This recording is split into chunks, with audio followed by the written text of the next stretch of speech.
with the analyst desk for a closer look at that win. Thank you very much, gentlemen. CLG picking up their second win of the tournament in a very dominating victory over G2 eSports. And, you know, looking at this champion select, I was like, oh, there's a lot of things that I'm going to want to talk about and ask you guys questions about. But at the end of the day, I feel like it's all moot when you hand over first blood, a triple kill in the top lane, and a kill in the mid lane on a failed turret dive, all within the first 5 minutes of the game. Yep, those plays were really bad by Europe, honestly, and G2. And CLG did have good prep for those plays, and they did execute properly. I liked how they utilized their teleport advantage. I liked their level 1 punish, where they were able to get the first blood, and then it was one big snowball from there. Yeah, so let's the one part of this game that I was like incredibly impressed with, that I actually thought NA set up really well as opposed to G2 gifting them a lot of the advantage, was their level 1. CLG has consistently shown that their level 1s are tight as heck, you know, invading in deep, able to get it done. But at the end of the day, that costs them to blow a teleport, and they go for this gank, and it just all backfires. Absolutely. Yeah, look at this top lane. The teleport is still up for Echo, not Echo, for Darshan right here, and he gets a triple so easy. Like, Emperor tries to go for the kill and even ease in. Exactly, and it goes from bad to worse, too, because as they're chasing down kills here, Kikis had tried to roam for the mid lane and flopped a gank horribly onto Huhi, who had actually not been able to escape the initial move by the Rise. So, like, at that point of the game, I think there were some concerning parts for CLG as they tried to close it out. I thought Azir wasn't part of Huhi's champion pool coming into this event. I still don't think Azir is part of his champion pool because he missed a lot of This is that gank you were talking about here, where Kikis roams in. And It was close. This is really bad out of Kikis, though, because you secure the kill. Like, 100% you have to secure the kill. He's not getting out any other way. So, like, you're dead regardless. Like, one turret shot, you should know that. Just keep hitting the guy because you're going down. Yeah. Right, you might as well trade the 1-for-1 as opposed to the 1-for-0. And a flash. Away from, yeah, exactly, and a flash, and the amount of time that you spent roaming away from your own lane. So overall, I mean, CLG afforded opportunities by some poor decision-making outside of G2, but it's capitalization. We can't ignore that. But let's talk a little bit more then about the cleanliness of closing this out, because not every team, when we look at RNG, Flash Wolves, and SKT, are going to give CLG the same kind of opportunities to close out a game that G2 did here. Yeah, I think that there were a lot of questionable moves there by Huhi's Azir. He kept dying to Rise randomly, and like we mentioned, that Perks' itemization was pretty much on par with Huhi, even though it was a 12,000 gold difference. Right. But I do have to say for CLG, it's very hopeful because they're 2-1. They've played 3 of the teams that are supposed to be right on their level that they're competing with. Now they have the international wildcard team and the Korean team to deal with. So playing the odds are going to be 3-2 heading into the second round robin, and that's great for them. And you know, going into this day, we said, can Darshan lift up his level? Answer immediately, yes. He had some mistakes, but come on. All right, no response. No, but you have to understand, right? Okay, so this is an easy game, but how do they do it? The exact same way that they've been winning North American games. This isn't easy. You got here onto the world stage, like, you still have to pull the trigger on the teleport play. I mean, yesterday I'm sitting there watching MMD. I'm like, you have so many teleport plays that you can make bottom lane. Yeah. He just doesn't make the play. CLG, every time, they punish every mistake in the early game, and that is hard to do.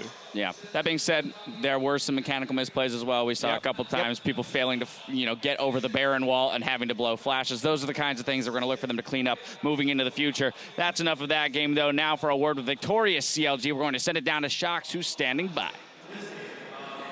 Well, thank you so much, Dash. I'm joined here by Darshan and Xmithy, and they could, of course, hear you guys talking about the game just now, and there were some giggles there with the flashes over the walls and stuff.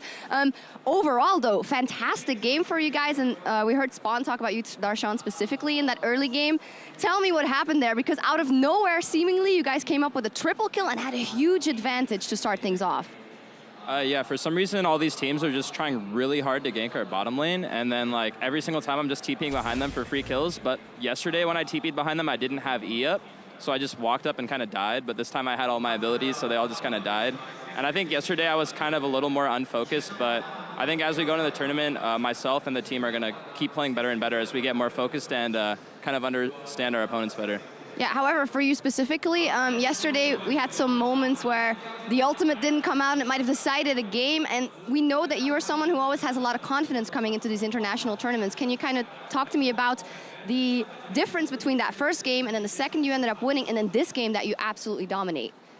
I think it was actually just me being more focused because I think 99 times out of 100, I'm going to remember to press R on Maokai before I W in and then lose us a 50-minute game. But that time I just like kind of like brain farted, and like that kind of happens once in a while. But if I'm making those kind of plays every game, then I'm just bad. But if I make that like once every 100 games, then it's like, okay, sometimes you just feels bad, man. Feels bad, man. It happens. Xmithy, in this one specifically, all those things were happening.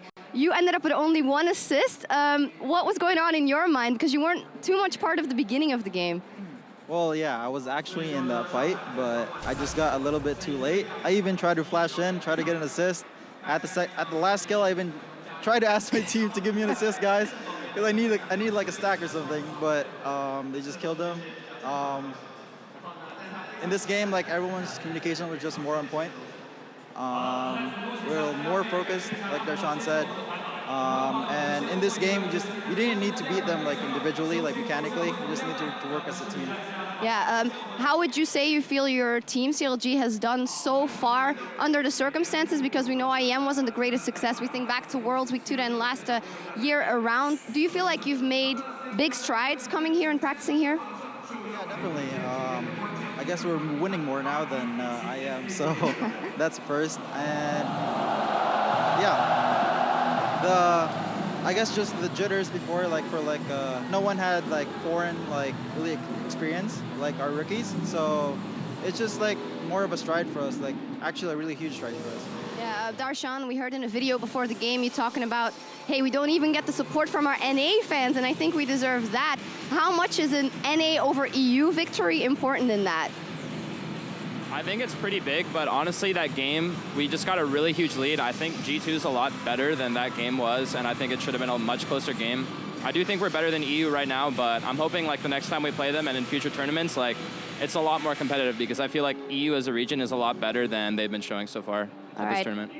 To wrap it up, maybe now you are on the route to being 3-1, knowing that you have Supermassive later and you seem like you can go up against them as well. But then the possible rematch versus RNG, a team like SKT. Stixay said, hey, we can be top 2. I'm going to leave it at that. I'd love to know what you guys think. Well, our motto coming to this tournament is respect all, fear none. Doesn't matter if it's Supermassive or SKT, we're going to be paired as the most that we can on every team. So that's our goal. Darshan. Well, there's something about SKT when they play in tournament that they always look unstoppable and they're really hard to play against. And the last time we played against them, I felt like we had a pretty good chance of winning the game, but then we just, every way we knew how to play, we just kind of threw out the window. And I feel like that's the biggest problem against SKT is, yes, they're really good, but if you respect them enough, but not too much that you fear them, you can actually do well against them. And I think if we just go into the game with the right mindset, we can put up a much better fight. Well, I'm definitely looking forward to that. Fantastic game here, you guys. Congratulations, Xmithy and Darshan. And CLG taking out Europe. And talking about SKT, they are setting up on stage right now. The world champion undefeated going up against an also undefeated RNG, the home crown favorites. What a game coming up next. Don't go anywhere.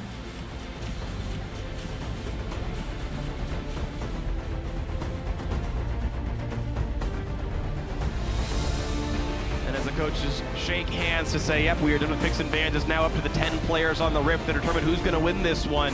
Here's Xmithy, a double for Darshan. It's already 4-1. Make that 5, a triple kill for Darshan. Backing up. You have no... I got you. I'm hitting. All right. They're going in. I'm hitting. Great. I'm running behind them. Nice, we got him. Look at Darshan. Go, guys. I have ulti. I got it. Go. Kinder does ulti. Go. Take it. I'm gonna ulti. I got him. Yo, on me. Down here. Go up, Zach. That's the turret going down, the re-engage in, kick is in the front line, lands it down, then gets right back out. Who is that? Down to Perks, a great pickup for the G2 mid laner. Logic Gaming representing North America, saying it's more than just NA versus EU, it's NA versus the world, and they start that out 2-1.